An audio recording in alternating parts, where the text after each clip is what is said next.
Lord dealt with Sarah as he had said, and the Lord did for Sarah as he had promised.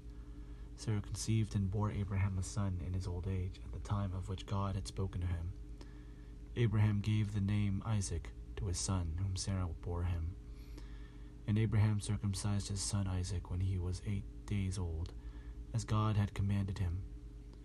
Abraham was 100 years old when his son Isaac was born to him. Now Sarah said, God has brought laughter for me. Everyone who hears will laugh with me. She said, Whoever said to Abraham that Sarah would nurse children, yet I have borne him a son in his old age. The child grew and was weaned, and Abraham made a great feast on the day that Isaac was weaned. But Sarah saw the son of Hagar the Egyptian, whom she had borne to Abraham, playing with her son Isaac. So she said to Abraham, Cast out the slave woman with her son, for the son of this slave woman shall not inherit along with my son Isaac. The matter was very distressing to Abraham on account of his son. But God said to Abraham, Do not be distressed because of the boy and because of your slave woman.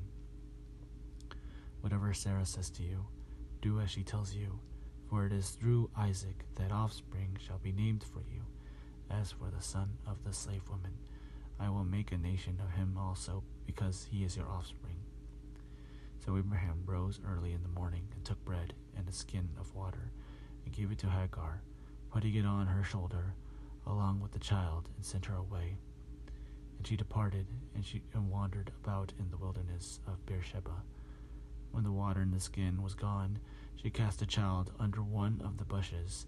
Then she went and sat down opposite him a good way off, about the distance of a bow shot. For she said, Do not let me look on the death of the child. And as she sat opposite him, she lifted up her voice and wept. And God heard the voice of the boy, and the angel of God called to Hagar from heaven and said to her, What troubles you, Hagar? Do not be afraid, for God has heard the voice of the boy where he is. Come, lift up the boy and hold him fast with your hand, for I will make a great nation of him. Then God opened her eyes, and she saw a well of water. She went and filled the skin with water and gave the boy a drink.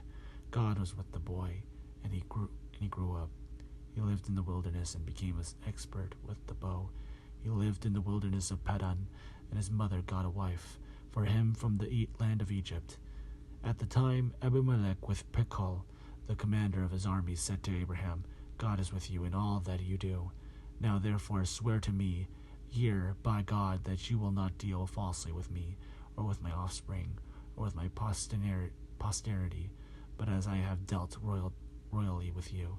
You will deal with me and with the land where you have resided as an alien. And Abraham said, I swear it. When Abraham complained to Abimelech about a well of water that Abimelech's servants had seized, Abimelech said, I do not know who has done this. You did not tell me, and I have not heard of it until today. So Abraham took sheep and oxen and gave them to Abimelech. The two men made a covenant. Abraham set apart 7 ewe lambs of the flock. And Abimelech said to Abraham, What is the meaning of these 7 ewe lambs that you have set apart? He said, These ewe lambs you shall accept from my hand, in order that you may be witness for me that I dug this well. Therefore, that place was called Beersheba, because they both of them swore an oath. When they had made a covenant at Beersheba, Abimelech with Phicol, the commander of his army, left and returned to the land of the Philistines.